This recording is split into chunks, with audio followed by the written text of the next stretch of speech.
हम मोहम्मद अवैस साहब, उन्होंने भी हमें ज्वाइन कर लिया, उनको भी वेलकम करते हैं। अवैस साहब, माजरत के साथ, जो भी कोई टैक्स उमूर का माहिर होता है, किसी आप वकील के पास जाते हैं, जी फर्स्ट टाइम मैंने जो है वो अपने रिटर्न फाइल करने हैं, तो वहीं से मशवरा मिलता है कि एक काम करें जी, अगर आपने फर्स्ट टाइम आप रिटर्न फाइल कर रहे हैं तो कोई 40-50 तोला जो है वो सोना शो कर दें फर्स्ट टाइम। क्यों? इसलिए कि कल को बाद में आपके पास कहीं से कोई पैसा आएगा तो आप बता दीजिएगा जी मैंने तो सोना बेचा, कोई पूछने वाला नहीं होगा। यानी जो राहें हैं वो खुद ही बताई जाती हैं। तो अगर खुद ही जो है वो चोर रास्ते हम ढूंढेंगे या दिखाएंगे, डोंट यू थिंक कि ये हम अपने साथ और पूरे जो यानी कि जो मईशत है, जो कौम है, उसके साथ गलत कर रहे होते हैं?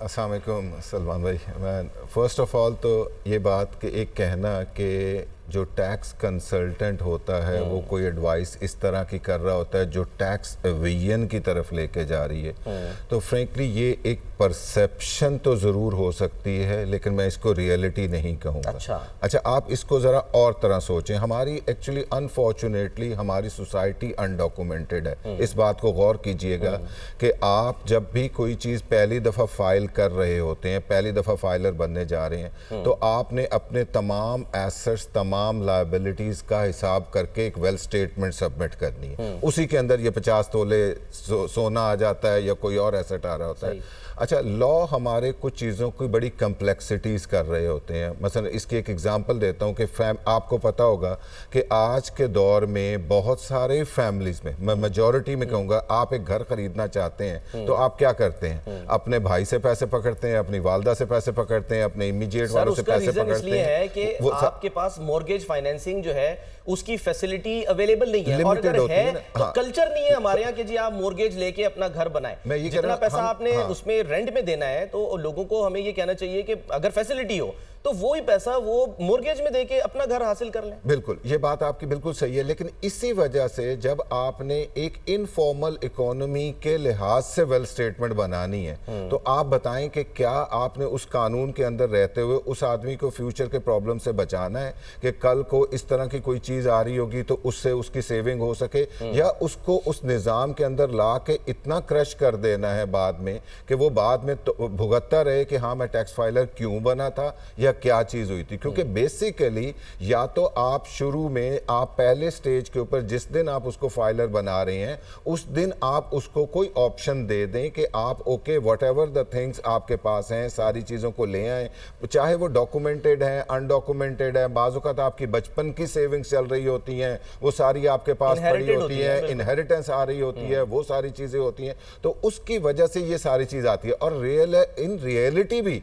आप ये बताएं कि जब किसी भी आदमी की शादी होती है तो उसकी बेगम को भी गोल्ड मिल रहा होता है, उनके घर में गोल्ड होता भी है, उसकी वालदा का एक गोल्ड होता है जो उसके पास आ रहा होता है, तो इसको कोई नेगेटिव मीनिंग में परसीव करना ये गलत बात है कि कोई ऐसी चीज़ हो रही है जो बिल्कुल नहीं है और इलीगल करके कोई चीज़ हो रही है। तो ये एक मेरा ये अपना ये ख्याल है कि ये एक लीगली जो चीज़ें मौजूद होती हैं उन्हीं की एक वैल्यू करके उसके अंदर डाला जाता है। नए फाइलर के लिए जो देखें, गवर्नमेंट को एनकरेज करना होता है और गवर्नमेंट को एक चीज समझनी होती है कि क्या करे। अब सवाल ये है कि ताजिर दोस्त स्कीम लेकर आए, वो भी नाकाम हो गई।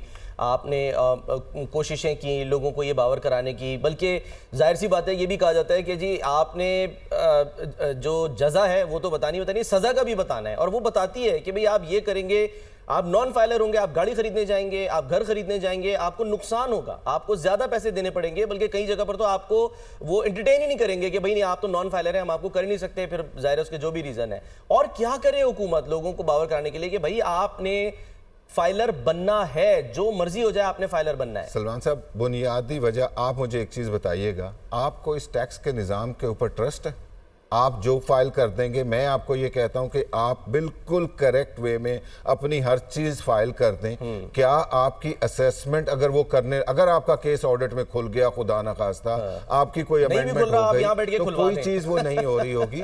तो मैं ये कह रहा हूं कि ये जो चीज है ना, ये सिस्टम के ऊपर ट्रस्ट, सबसे इंपॉर्टेंट ये चीज है कि आपको अपने सिस्टम पे ट्रस्ट देना है कि हाँ अगर आपकी चीजें सही हैं तो आपको कुछ नहीं कहा जाएगा, ये सब कुछ होगा। ये सबसे बुनियादी एक वजह है जिसकी वजह से लोग टैक्स के निजाम में नहीं आना चाहते। जो बात है, हम तो छोटी मछलियां हैं, हम बात करते हैं बड़ी मछलियों की। जो कि टैक्स बिल्कुल भी या तो नहीं देते। बहुत से ऐसे आपको पता है रिटेल स्टोर्स हैं जहां पर जाओ, वहां पर आप कार्ड से पेमेंट करो, कहते नहीं जी हमारे जो ओनर है उन्होंने मना किया है कि जी ये गैर इस्लामी है, क्रेडिट कार्ड और डेबिट कार्ड हम तो कैश पे लेते हैं। सीधी तरह बताओ कि आप टैक्स चोरी कर रहे हो यार।